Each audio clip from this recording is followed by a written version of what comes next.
Can we speak about the viewpoint in Immigrant Montana? Because at first sight, there's just one viewpoint. The narrator, protagonist, which is an immigrant. But if we look closer, there are many more in order to show the different stories. It's not just his story or the stories,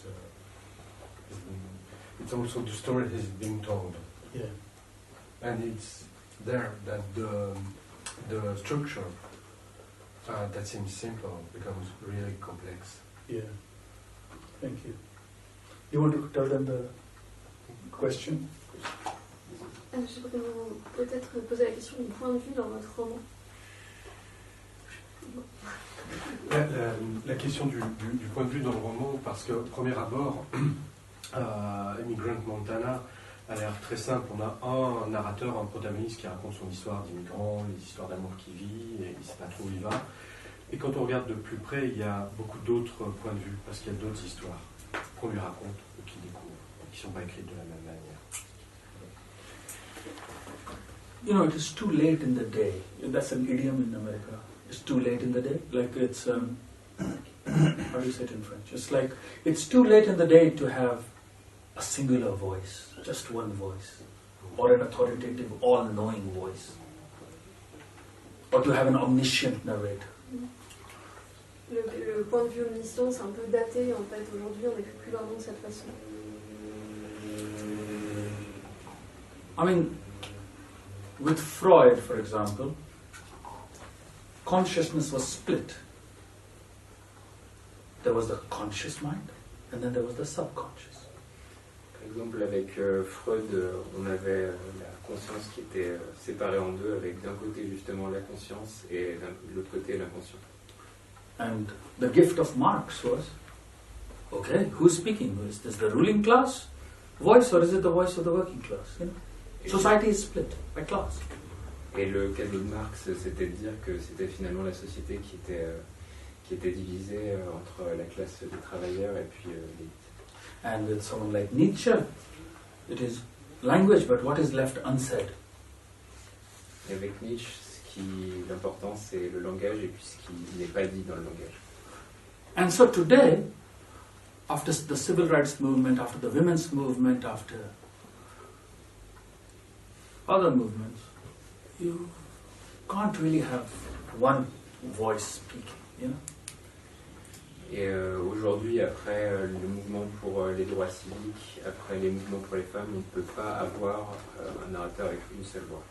Now my challenge was that I wanted the voice to be very present of the narrator, but I also thought his voice should be undercut by other experiences. Je voulais avoir tout de même un narrateur, mais je voulais aussi que sa voix soit entrecoupée d'autres expériences. Yeah, and that voice can be the voice of a woman whom he loves, or of a teacher who tells him about history, or something that he discovers. These other voices flooding in. Et moi je voulais qu'il y ait justement toutes ces voix, la voix du narrateur, mais aussi celle d'une femme qu'il aime, celle d'un professeur, toutes ces voix. I mean, any novel is about time, you know, time passing. In any novel, time passes. Simple. What happens in that time, you know? And for me, the structure was of other people. While this guy has a voice of having other people. Dans tous les romans, la question, le temps passe, et c'est un point commun à tous les romans, et je voulais mettre aussi les narrateurs entre tous ces moments avec le temps qui passe. That is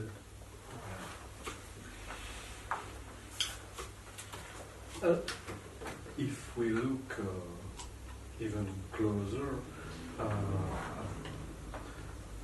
the way you have built the novel, what's interesting, it's I think the rhythm question.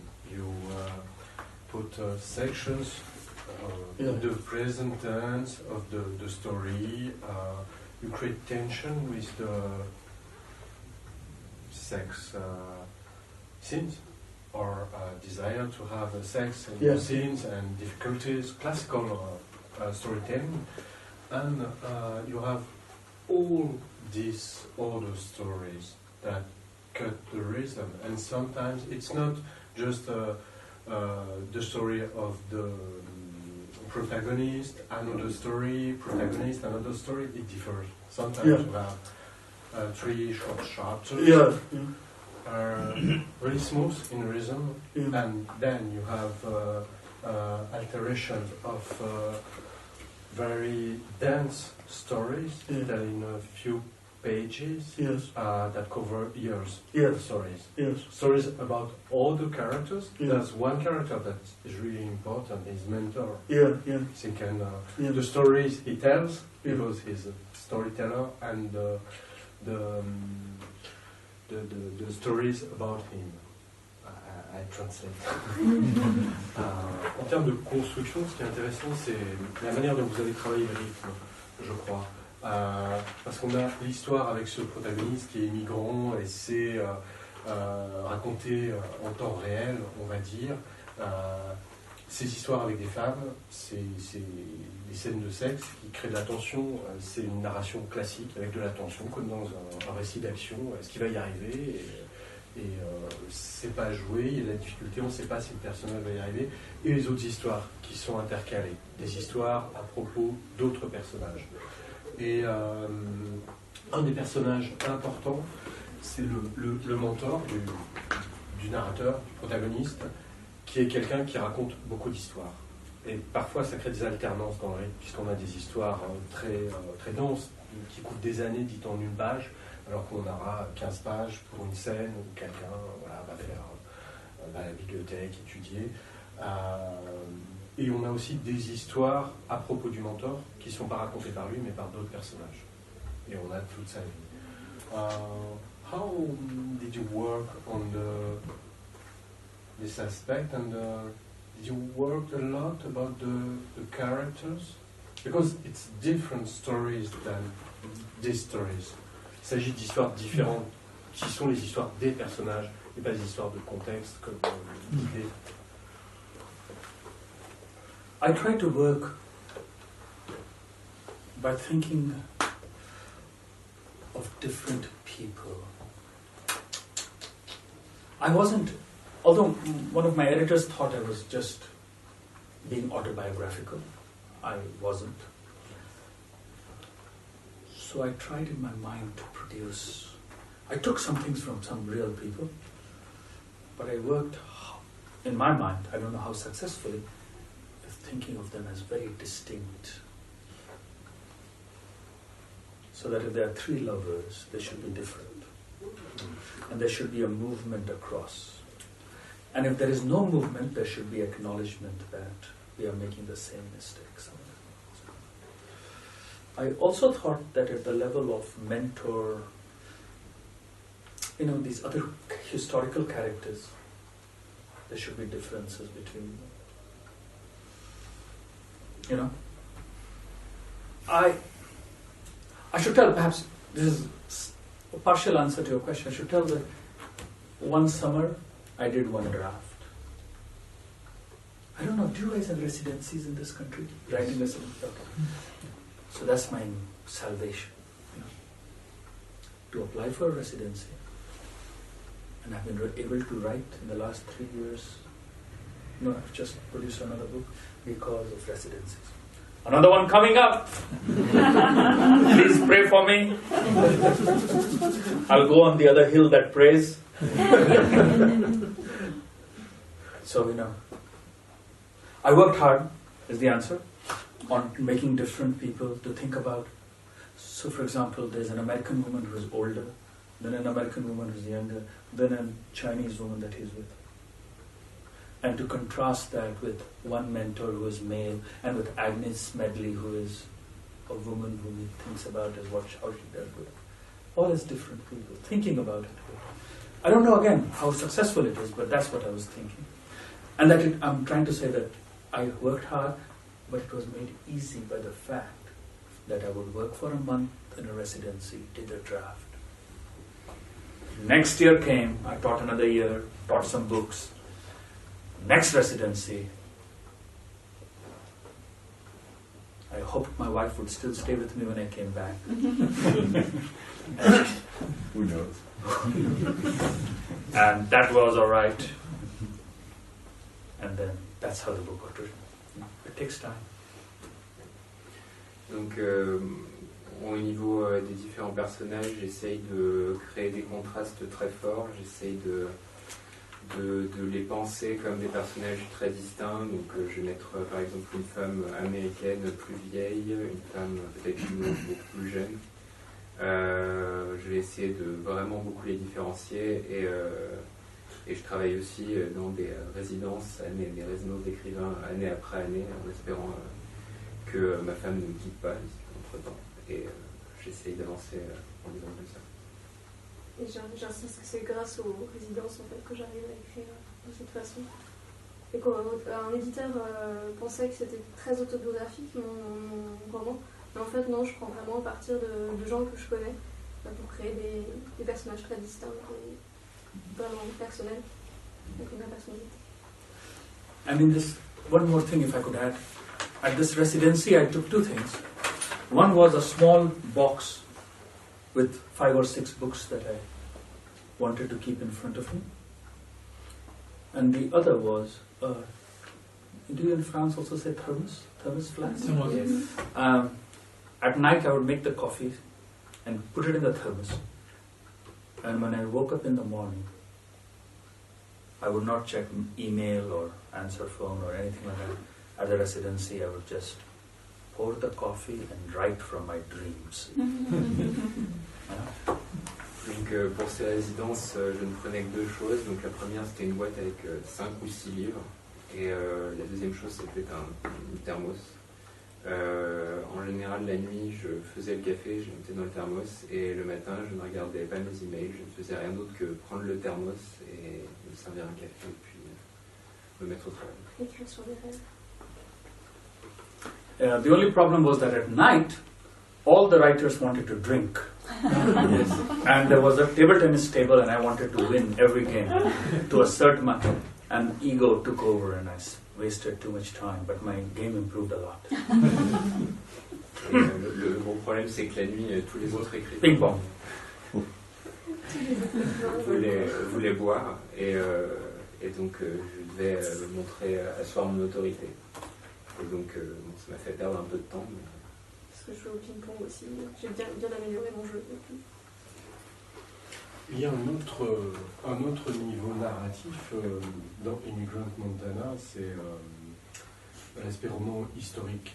In Immigrant Montana, there's a third narrative level, the historical novel. Yes. And it's also an historical novel. Yes. How did you work on this? It was there from the beginning? Because it's what the characters they talk about. Yeah. So I had decided that I would certainly write about the present. But then I thought, I'm not the first person to come from India to America. Who are the other people? Not only who are the other people, but who are the other people who are actually leftist or something? Leftist. Mm. And how did they think about love? That was my question. So first it was just, I write my story or something. But then I thought, what if the year is 1917? You're thinking about how to bomb the British. What do you think about love? So I just looked at their letters in the archive. So I'm talking about, 7-8 years ago. It took so long time, boss. Don't do it. Don't try it at home. So I went to the archive and there was a letter, for example, where a young revolutionary, very famous later on, is saying, don't fall in love. And at the same time, he's addressing the wife of this older comrade with such intimacy that you know that there is such yearning in his heart. You know?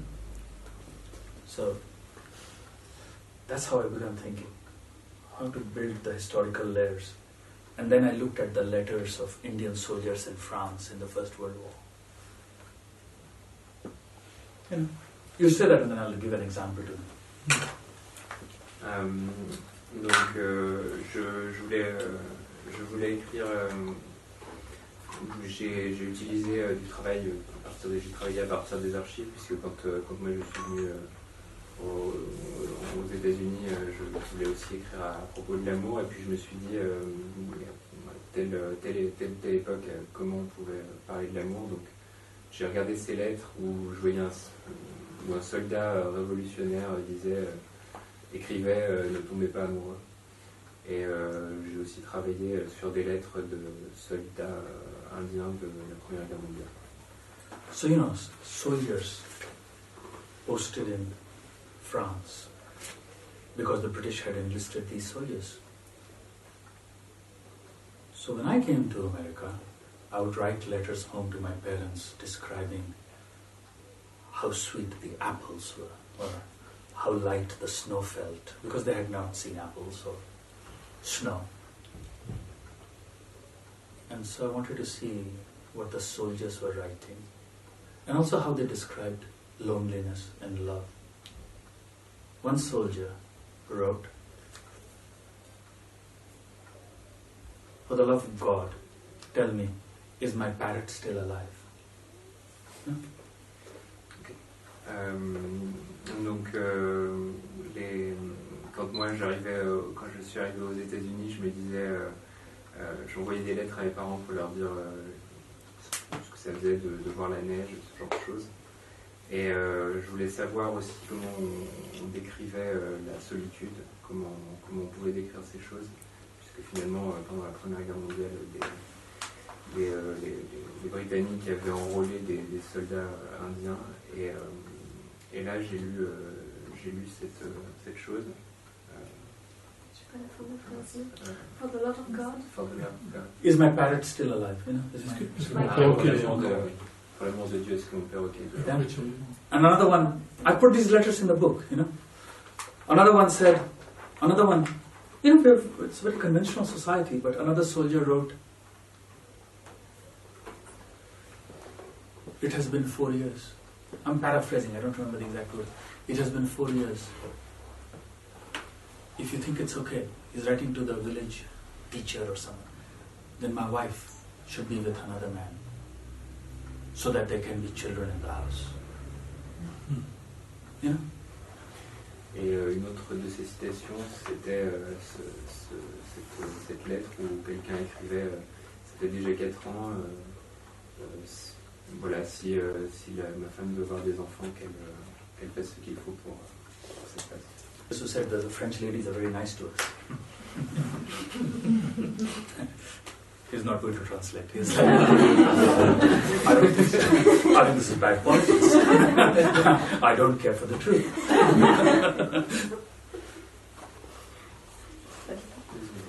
I have many more questions, like 50 to 300, but I have to choose just one or two. Sure.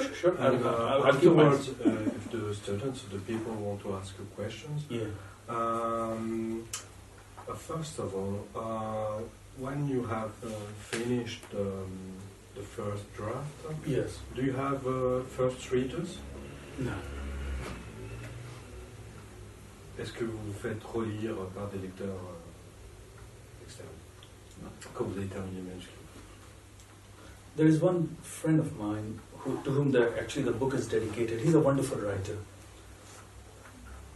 I always want him to say to me, "You're great." But I don't show him much writing, He sees some things I write.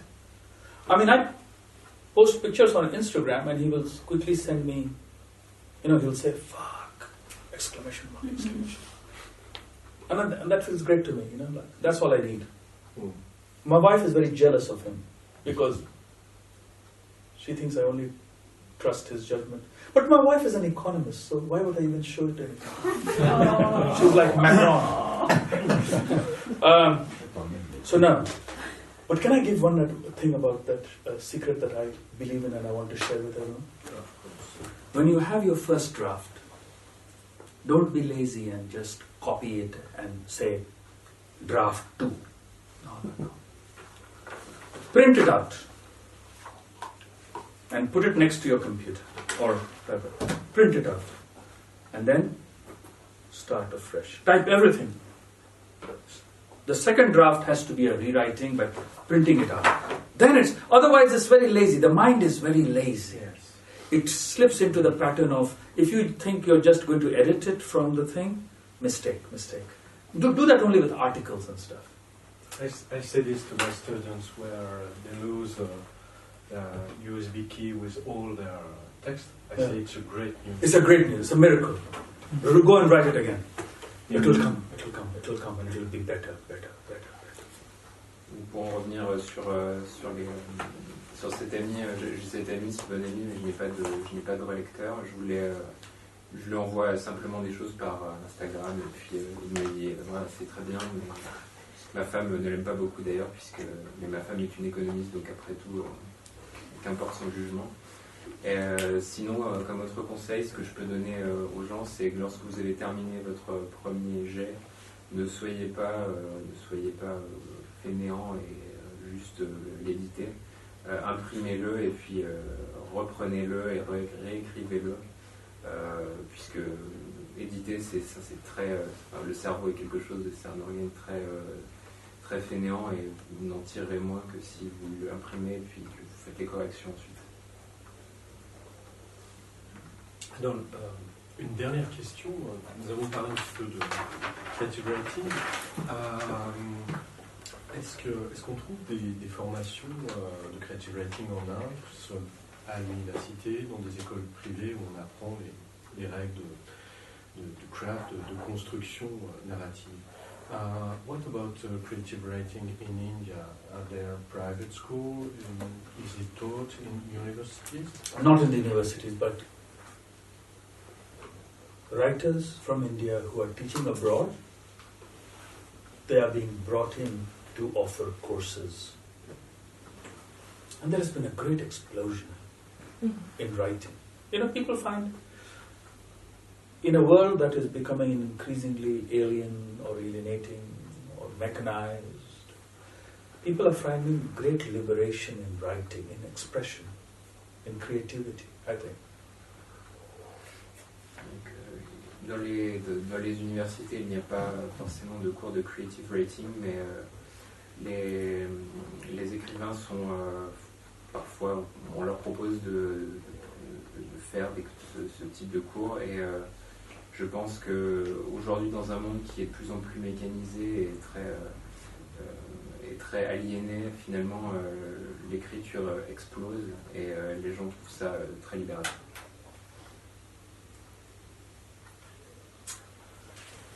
Donc on va... Is it okay if we take Of course. minutes to... Of course.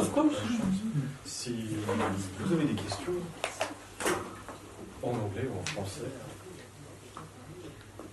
I'm sorry, I'll keep interrogating you the whole day, but why is the title different in India? Because I think it's called Lovers. Yeah. What in India it's called The Lovers. Why? It downplays it a lot. Yeah, then the editor said, who will know Montana here, boss? But The Lovers. Le titre ça s'appelle Les Amants. En anglais, publié en anglais, il s'appelle Les Amants. En fait. I really, by the way, this is a slight other comment, but I really like The Lover by Duras. Though my students didn't like her. And she has said at one point that,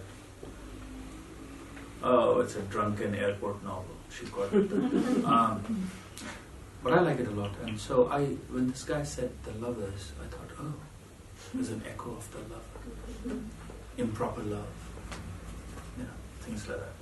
So I was like, yeah, sure. Ça m'a pas dérangé parce que ça fait un écho à l'amant de Duras et en fait ça me plaisait bien que ça fasse résonance à ce roman. And what about the French title? Coussa. We have my friend from Gallimard there, so I don't want to say anything negative about Gallimard. No, but The real truth is, I'm a poor third world guy. I came from the third world. And if Gallimard is publishing me, who the hell am I to say, no. I have a better title. Whatever, man, whatever. It's cool. Gallimard published Proust. We can't even, touch the dust of Proust's feet. So it's like, what are you saying, madam? I said Gallimard didn't accept Proust the first time. He made a mistake. Okay. So, I think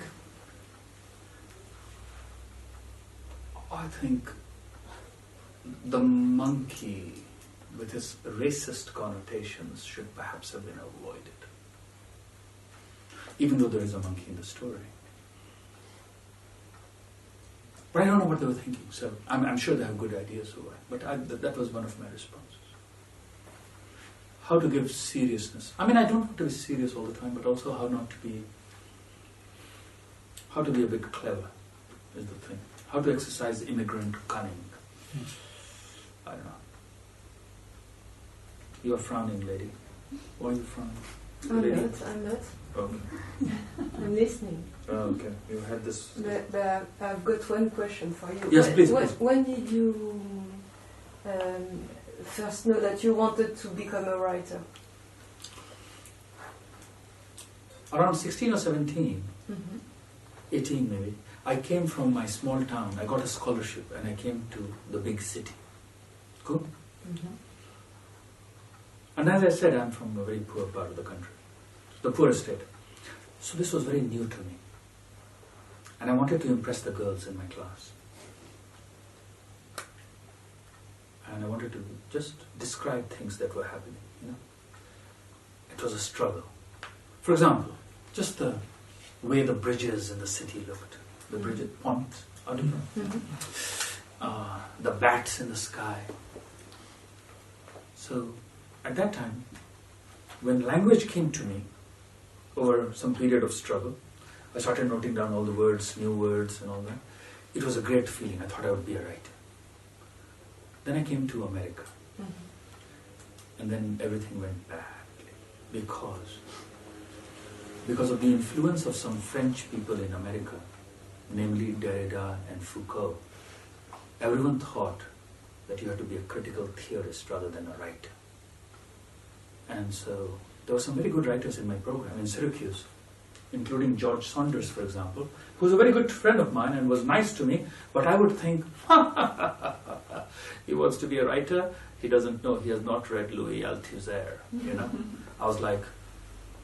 for many years, I was instead using words like the counter-hegemonic motion of the state and the subjective influences of the... So it went awry, my plans went awry. For a while I was writing indecipherable prose. And then I again returned to narrative and to language. Mm-hmm. So that was my long, meandering answer, sorry. But my career has been meandering, so my answer is also like...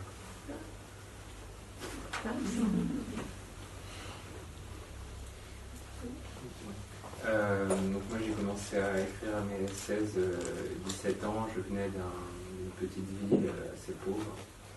C'était très nouveau pour moi et je voulais impressionner les filles et décrire les choses. La manière dont les ponts sont figurés par exemple.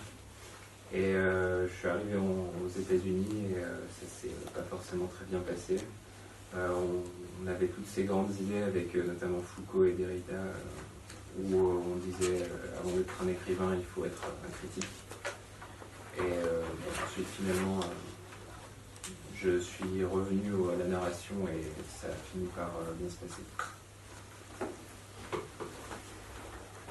There are two writers in India, North India. One is Premchand, the other one is Monto. I felt while reading your book that maybe you have loved these two writers, or you have read them. Yes. And it has perhaps given you some hints of what to do or how to tell stories. Like, yes. am I wrong? Or? No, you're right. You want to translate his question? Euh, There are two writers, yes.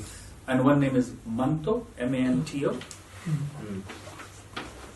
and the other is Premchand. Early part of, he was earlier part of progressive writers movement, 1930s, 40s. Continued to write in the 60s. This gentleman came a little later. He migrated to Pakistan. He wrote for films. He had problems with alcohol.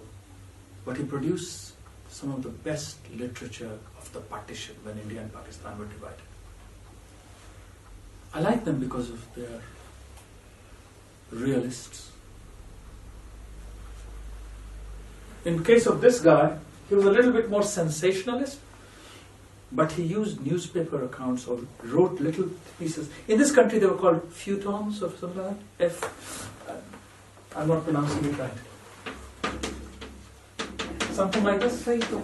Yes. Feuilleton. Something like that. Okay, feuilleton. So he had a talent for that. And Premchand just has a great feeling for ordinary, suppressed lives, you know. They're the masters, really, in different ways. So yes, I am. It's just that if you're writing today, anyone writing today has to be of the moment, has to have, you can't be Premchand today. In the same way you can't be Maupassant today. You have to do things differently. And to get that sense, what is it, the difference? That is our challenge. J'aimais beaucoup ces deux écrivains, donc le premier qui est un peu Manto, qui est un peu sensationnel, qui a émigré au Pakistan, il produit l'une des meilleures littératures du Pakistan. Lui il produisait des feuilletons, mais les deux sont, je trouve, assez réalistes. Quant au second, il ressort de ce qu'il écrit un sentiment un peu d'ordinaire. Et je pense que si vous écrivez aujourd'hui, vous ne pouvez plus être Maupassant. Vous avez besoin de trouver une différence, vous avez besoin de vous différencier.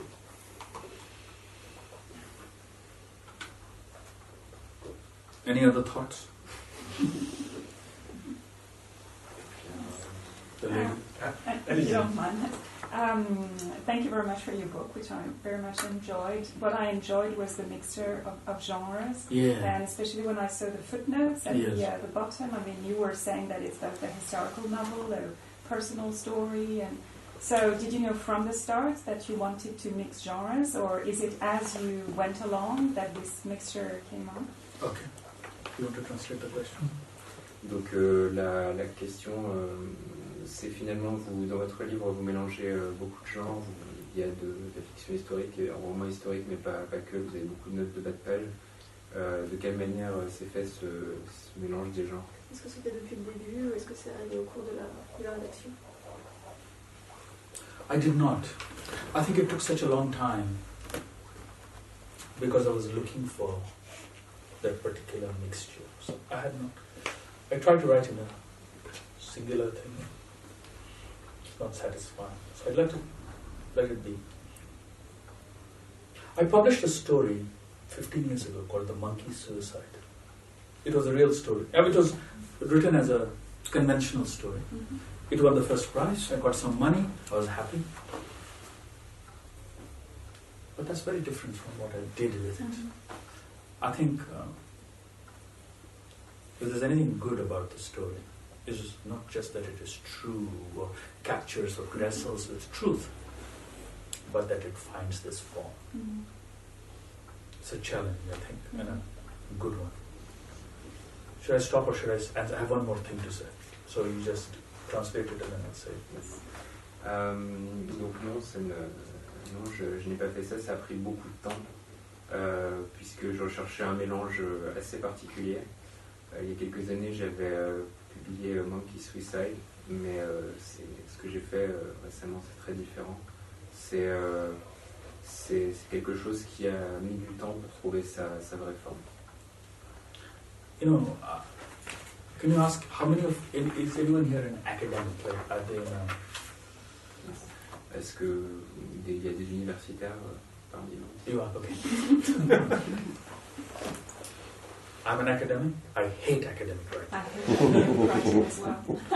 So I thought, how can I at once have footnotes, but go berserk with it, mad with it, Mm-hmm. you know? Also, you know, one of the things we must learn in a writing class is plot. Cool? You know? Plot. But I also have some problem with the plot, in the sense that I believe, as someone said, plots are for dead people, because, you know, they're like graves.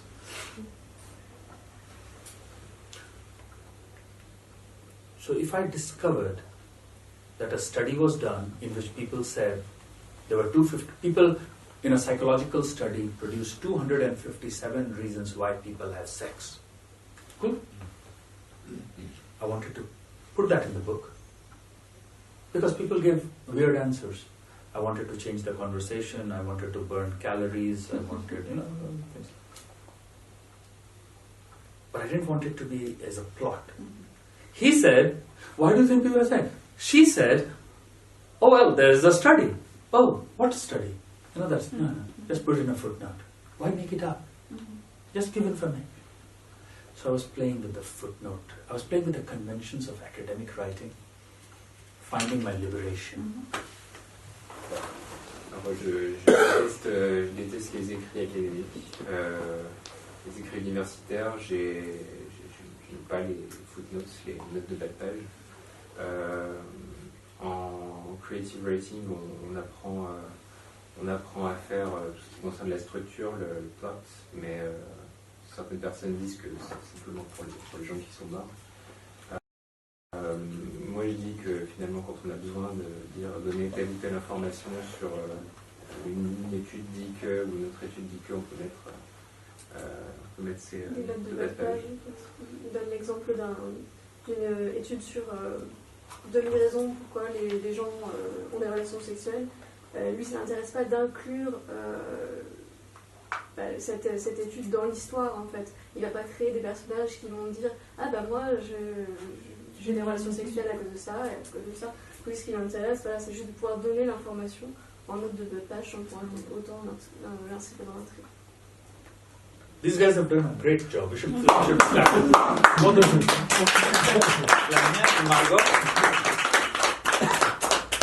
Je tiens effectivement à remercier Flavien et Margot, qui ne sont pas interprètes ni traducteurs, qui sont des étudiants, des artisans de la fiction et qui n'avaient jamais fait ça. And you give them a hard work. Yes.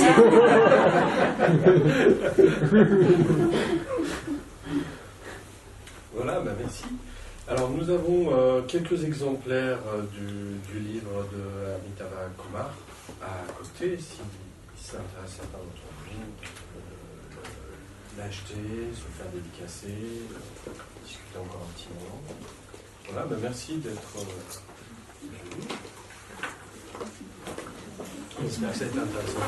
You've been very patient. Thank you so much.